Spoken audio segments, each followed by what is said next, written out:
y a quelques semaines, Hugo Clément est allé discuter avec Jordan Bardella, président du Rassemblement national. Qu'est-ce que ça t'inspire? Qu'est-ce que ça dit du rapport entre l'extrême droite et l'écologie?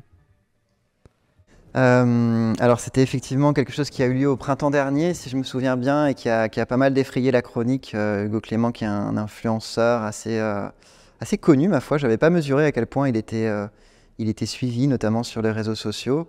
Et Jordan Bardella, qui est évidemment aujourd'hui une des figures de proue du RN. Certains lui prêtent, certains disent que c'est lui qui remplacera à terme Marine Le Pen à l'intérieur du parti.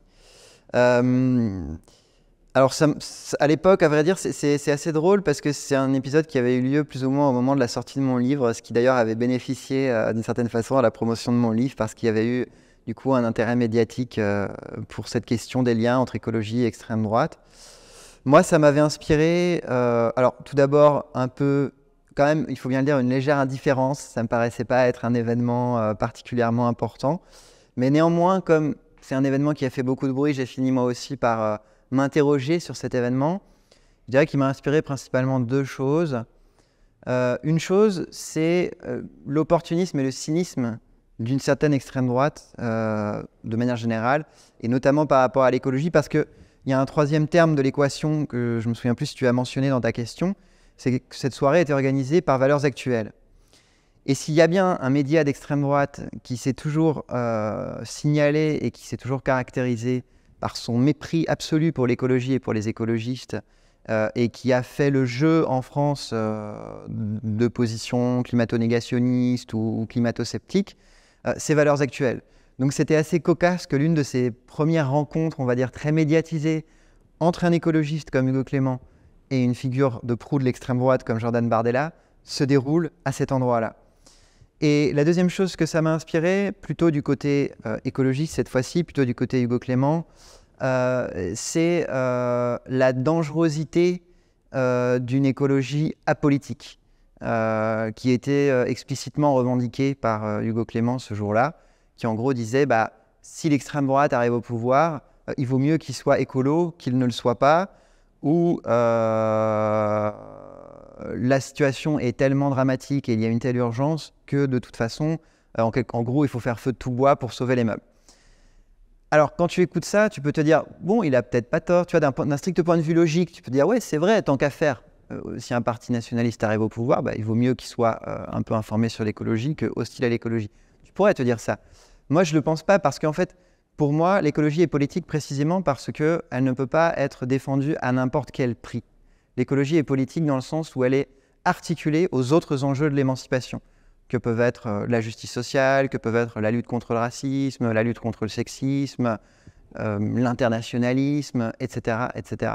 Et donc une écologie qui, au nom de l'intérêt supérieur, de la préservation du climat, de la planète, des écosystèmes, déciderait ou serait encline à mépriser les autres enjeux de l'émancipation, voire à mener, soit au nom de l'écologie, soit en tout cas au moins à minima, en parallèle de l'écologie, des politiques racistes, des politiques anti-immigrationnistes, moi ça ne me conviendrait pas. Et donc c'est pour ça qu'à mon avis c'est dangereux en fait. Ce type d'écologie apolitique est dangereuse parce qu'elle peut en venir à mettre l'écologie au service d'une idéologie politique ou d'un régime politique qui par ailleurs ne respecterait pas les droits humains par exemple. Or, d'après moi, l'écologie et le souci écologique ne peut pas remplacer d'autres exigences démocratiques ou d'autres exigences politiques que nous pouvons avoir. Elle ne peut pas s'y substituer. Elle doit aussi les intégrer. Tu as parlé tout à l'heure de Valeurs Actuelles, c'est un journal un peu paroxytique de cette vision d'une écologie des Khmers verts, des ayatollahs de l'écologie, c'est-à-dire tout un discours autour du fait que les écologistes sont des briseurs de liberté. À quel point cette idée que les écologistes sont réactionnaires, antimodernistes, est présente dans la droite conservatrice traditionnelle et jusqu'à l'extrême droite? En fait, traditionnellement, notamment en France, il y a eu à droite, mais pas seulement à droite, d'ailleurs je rappelle aussi dans mon livre que dans des franges assez importantes de la gauche, un imaginaire productiviste, un imaginaire technophile, un imaginaire, on va dire, modernisateur très fort, qui a conduit à percevoir les écologistes comme, et l'écologie politique de manière générale, comme dès lors qu'elle remettait en cause, on va dire, le capitalisme, dès lors qu'elle critiquait le productivisme, la société industrielle, qu'elle revalorisait des formes de vie paysannes, rurales, ou qu'elle s'engageait en faveur de la décroissance, comme une idéologie intrinsèquement conservatrice, réactionnaire, voire dans certains cas avec des tendances fascisantes ou totalitaires. On se souvient qu'en 1992, un des premiers livres, on va dire, issus du monde de la philosophie et des sciences sociales à avoir fait grand bruit en France, c'était le livre sur l'écologie, c'était le livre de Luc Ferry, Le Nouvel Ordre écologique, où il essayait de suggérer qu'en réalité, de nombreuses pensées de l'écologie politique contemporaine, notamment ce qu'il identifiait un peu en amalgamant beaucoup de courants de pensée à l'écologie profonde, opérait en quelque sorte des réminiscences du nazisme. Donc ça, c'est un peu pour les visions les plus outrancières de cette tendance dans certains secteurs de la droite, mais aussi de la gauche, à assimiler l'écologie à quelque chose comme un monstre politique en puissance. Et notamment, bon, après, cette association de l'écologie politique à la monstruosité, elle peut se faire via l'association au fascisme historique ou au nazisme, mais elle peut se faire aussi via d'autres associations que tu as évoquées. La comparaison avec les Khmers verts, donc qui renvoie évidemment au régime génocidaire des Khmers rouges au Cambodge, ou plus récemment, évidemment, le nouveau spectre de violence entend nos sociétés étant plus tellement le communisme, mais l'islamisme, le terrorisme islamiste, parler d'ayatollah de l'écologie, ou dire, comme Zemmour l'avait fait il y a quelques années, suite à des élections municipales, que le vert des verts et le vert de l'islam sont une seule et même couleur, eh bien, ça permet une nouvelle fois d'associer l'écologie à quelque chose de monstrueux, à quelque chose de dangereux, à quelque chose qui menace l'ordre social.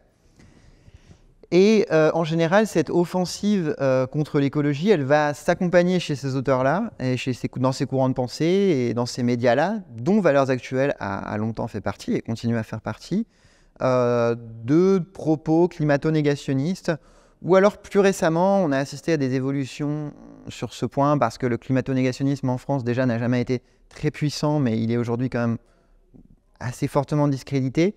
Si on lit un petit peu, alors je ne lis pas tous les numéros de Valeurs Actuelles, mais il y a encore pas plus tard qu'un an, je crois, il y avait eu un hors-série sur l'écologie dans Valeurs Actuelles, ou un an et demi, où là c'était intéressant parce qu'on n'était plus dans un discours climato-sceptique, climato-négationniste ouvert, on était plutôt sur un discours qu'on appelle aujourd'hui un peu climato-réaliste, qui en gros est un discours très très très techno-solutionniste et qui considère que c'est par une accélération du processus de modernisation que les effets négatifs des processus de modernisation antérieurs vont pouvoir être effacés et que va pouvoir advenir une société propre écologiquement, mais sans qu'il soit nécessaire de rien changer aux rapports sociaux ni aux infrastructures matérielles qui sous-tendent l'abondance de nos sociétés. Et notamment, on retrouvait interviewé dans ce numéro de Valeurs Actuelles Luc Ferry, qui 30 ans après, en fait, voilà, est toujours finalement dans cette sensibilité, dans cette lignée-là. Je vous propose maintenant de mettre un peu les pieds dans le plat, parce qu'il se passe un phénomène depuis quelques années, c'est que l'extrême droite progresse vraiment dans les mentalités, dans les médias qui se font le relais d'opinions vraiment qu'on n'entendait pas il y a 20 ans. Hein. On disait tout à l'heure, oui, c'est vrai qu'il y a 20-30 ans, c'était pas rose non plus pour l'extrême gauche dans les médias, c'est vrai, mais il n'y avait pas non plus de téléracisme à la télé en permanence. Ce qui semble avoir porté ce mouvement, c'est vraiment une espèce de peur, de panique parfois autour de l'islam. Quelles sont les causes de cette focalisation finalement sur cette religion d'après vous? Je pense que ça s'inscrirait d'abord dans une stratégie qu'on a déjà élucidée dans notre entretien, à savoir, il est toujours très arrangeant pour les gardiens de l'ordre social de désigner un ennemi qui mette un peu de côté et marginalise et absente la conflictualité de classe qui est la seule qui les menace véritablement. Ces gens-là, fondamentalement, ne veulent pas être expropriés. Ils ne veulent pas qu'on les empêche de marchandiser autant qu'ils le voudraient. Et donc, ma foi, ça les arrange beaucoup de désigner, y compris d'ailleurs à ceux qui pourraient être des éléments de contestation de l'ordre, un ennemi ou un adversaire qui ne soit pas eux-mêmes. Ils détournent la balle, en quelque sorte. Et donc, oui, je pense qu'on fait monter un peu en mayonnaise le danger musulman, islamiste, islamique, tous ces mots étant utilisés de façon souvent interchangeable, d'ailleurs, hélas. Bon. Donc, il y a quand même cet élément qui est là. Après, il y a des éléments, j'allais presque dire objectifs, mais ça dépend ce qu'on en fait aussi des éléments objectifs. L'élément objectif, c'est qu'il y a 50 ans, il y avait beaucoup moins de musulmans en France. Bon, il y en a beaucoup plus. Peut-être quelque chose comme de 5 à 10 millions, les choses sont relativement approximatives là-dessus, enfin c'est significatif, ça n'est pas négligeable. Il arrive que ça apparaisse dans l'espace public, il y a des mosquées, il y a des gens voilà, qu'on peut affilier à cette religion par un certain nombre de signes extérieurs, etc. Évidemment que ça a un effet de perturbation pour des gens notamment qui sont plutôt âgés, et qui ont vu le réel français, l'environnement public se modifier. Il faut négocier avec ça. Je veux dire, je pense que c'est pas du tout mettre un pied dans une pensée d'extrême droite que de simplement dire des choses très concrètes, à savoir le paysage a un peu changé. Là où l'entourloupe fondamentale des dominants, c'est comme d'habitude d'inverser le rapport de force. C'est-à-dire qu'on fait passer une religion qui est fondamentalement minoritaire, qui est souvent d'ailleurs portée par des éléments socialement faibles de la société. Il faut bien voir que quand même, je crois qu'une grande partie des musulmans de France sont des gens qui sont des employés, des ouvriers, des chômeurs, des faibles sociaux, et donc des faibles tout court d'un point de vue politique. Et donc d'arriver à renverser, par une inversion bien connue de la part des gardiens de l'ordre, une force qui est fondamentalement minoritaire et faible, et d'ailleurs fondamentalement opprimée, stigmatisée, malmenée, maltraitée et insultée, en une force qui serait véritablement menaçante. Alors ça, c'est vraiment une inversion du rapport de force qui est typique, encore une fois, des gens qui sont les gardiens des choses en place, du système en place. C'est là qu'il faut vraiment reprendre des réflexes politiques de base. Quel est le rapport de force ? Quelle est véritablement la menace pour la société française? Qu'est-ce qui menace fondamentalement la société française? Franchement, est-ce que c'est vraiment l'islam qui menace la société française? Mais dans quel sens, quoi? Alors qu'il est porté vraiment par des gens qui, encore une fois, n'ont en général aucun pouvoir. Ont très peu de pouvoir économique, ont très peu de pouvoir symbolique, de pouvoir culturel, des choses comme ça. Donc je pense que c'est pour détourner. Bon, c'est vrai que s'il y a des individus qui, de deux choses l'une, ou c'est une stratégie de la part de ceux qui portent ce discours-là. C'est une stratégie tactique que j'ai déjà élucidée. Ok. Mais il arrive qu'ils y croient. Il arrive qu'ils y croient vraiment, qu'ils soient presque de bonne foi quand ils disent que vraiment la menace numéro 1 qui pèse sur, disons, la communauté nationale française, ce serait l'islam. Ils y croient vraiment. Ces gens-là, d'abord, sont très peu lucides sur l'état des choses. Alors c'est vrai que souvent, c'est les mêmes qui sous-estiment à dessein, très consciemment et avec beaucoup de mauvaise foi, les dérèglements environnementaux qui nous pendonnaient et qui sont déjà en cours. Ce sont les mêmes qui pensent que ce qui va déculturer, parce qu'ils tiennent beaucoup à la culture française, chose qu'ils ne savent jamais définir, enfin, je passe sur ces approximations-là bien connues, ils pensent vraiment que c'est l'islam qui, comment dire, fragilise ce qui pourrait être un peu le patrimoine culturel français, là où les livres qui se vendent le plus en France sont les mangas, là où les films qui se consomment le plus sont à 90% américains, et puis le reste plutôt asiatique, avec une espèce de petite mode coréenne depuis quelques temps. On voit arriver des produits comme ça. Ces gens pensent vraiment que c'est l'islam qui, en ce moment, est en train de contaminer le corps national français, de sorte qu'on s'en trouverait totalement perturbé, martyrisé dans notre identité, etc. Bon, c'est quand même des gens qui ont un rapport au réel complètement déglingué. Mais alors bon, qu'est-ce qui fait qu'ils aient ce rapport au réel déglingué? C'est que, ils sont très bêtes et ils ont un cerveau qui ne fonctionne pas alors que le mien fonctionne très bien.